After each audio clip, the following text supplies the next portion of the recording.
Hi, I'm Heather Markel, the Bullbuster.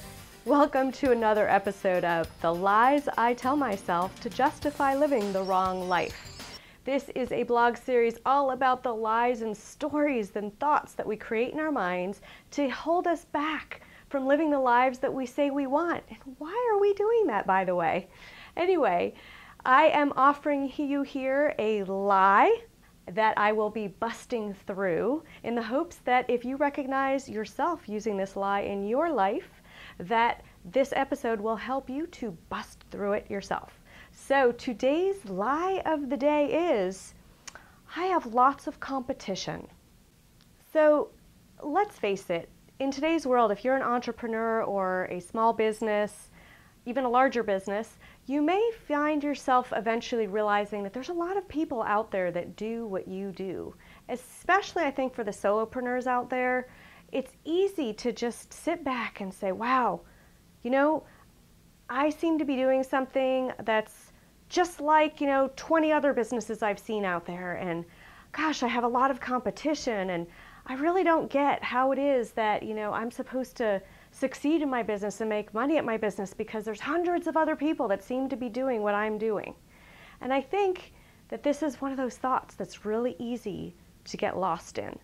So I want to take this a little further, and I want to empower you to look at competition a little bit differently. As a coach, it's pretty easy to find yourself lost out there, right? So I'm a coach myself. There are a lot of life and career coaches out there. So if I try to bill myself as a life and career coach, there really are probably thousands of other ones out there, and it would be impossible for you to understand what makes me different. Why would you hire me instead of someone else? And I used to, when I started out coaching, kind of think of myself as one in, 300,000. But it was when I actually started the Expat Coach Association and the Expat Coach Directory that I realized, actually, really I don't have any competition. And I came to that conclusion because, in fact, if you head on over to the Expat Coach Directory, you'll see the niche that I had chosen at that point was expat coaching. Now, there are lots of other expat coaches out there, but again, scroll down that directory and you will see that even within that niche of coaching, which is fairly refined and specific, no two of us seem to be doing exactly the same thing, right? There's an expat coach for parenting. There's an expat coach for branding.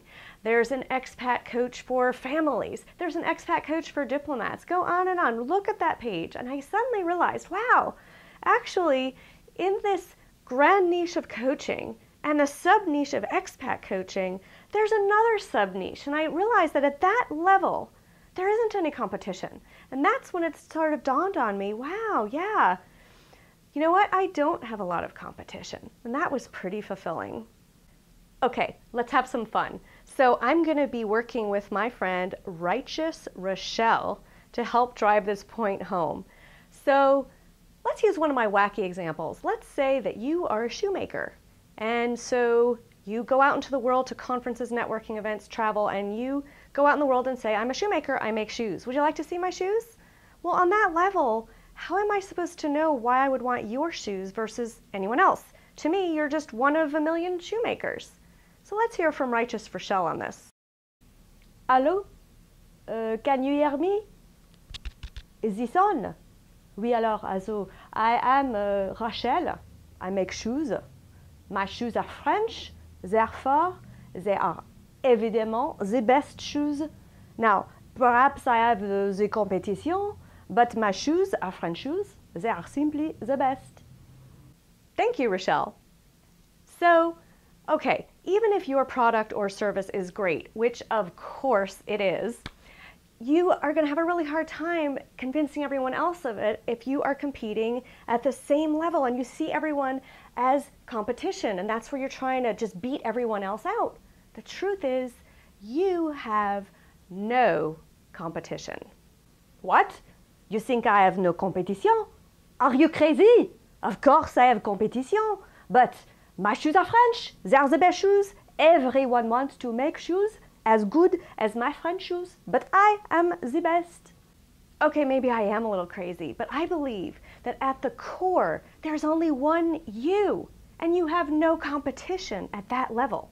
So if you can find at the core of your business the thing that's the unique you, then not only do you eliminate your competition, you actually open yourself up to more business. How cool is that?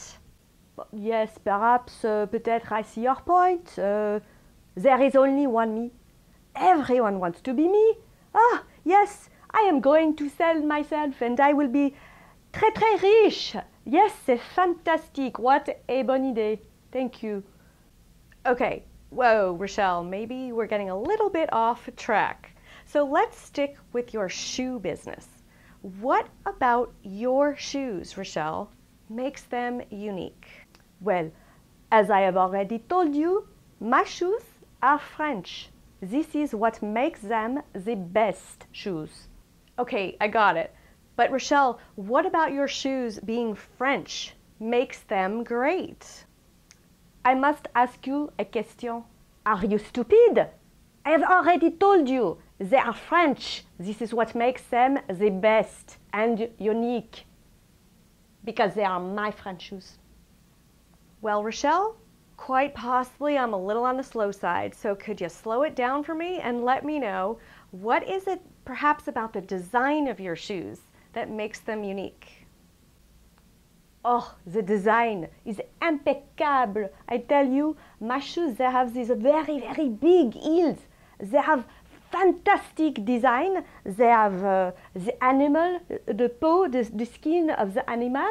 They have sometimes the floral, the flower all over. The big red lip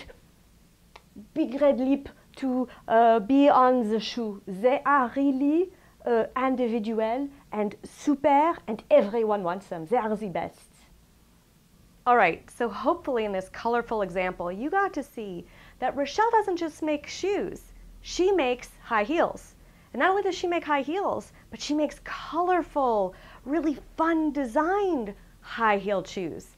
And by focusing on that unique aspect of the type of shoes she makes, she now opens the door for a partner, perhaps another shoemaker that makes comfortable shoes.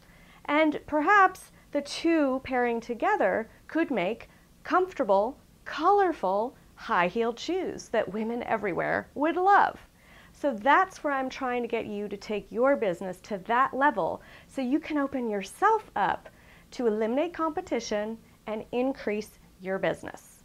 Yes, it is possible that my very best shoe with the very high heel or the design, big red lip, big. This plus make them comfortable. Yes, I will build the shoe empire of the comfortable, big heel, beautiful shoe. Yes, I understand now. Oui.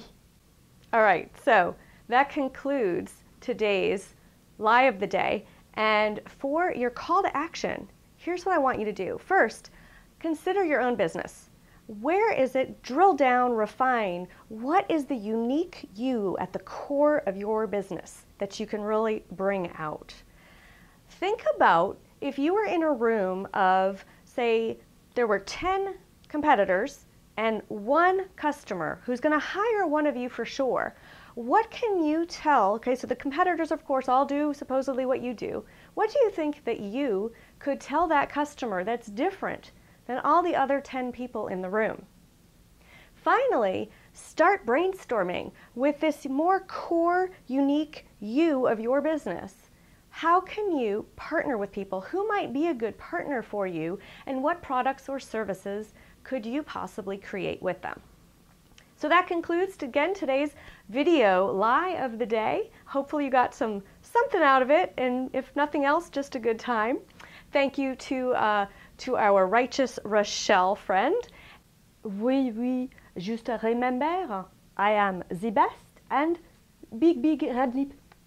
And you can learn more about the Bullbuster Cafe, the Bullbuster Boardroom, and strategies to kick the bull in your life at www.bustyourbull.com. Until next time, This is Heather Markel, the Bullbuster. Bye-bye.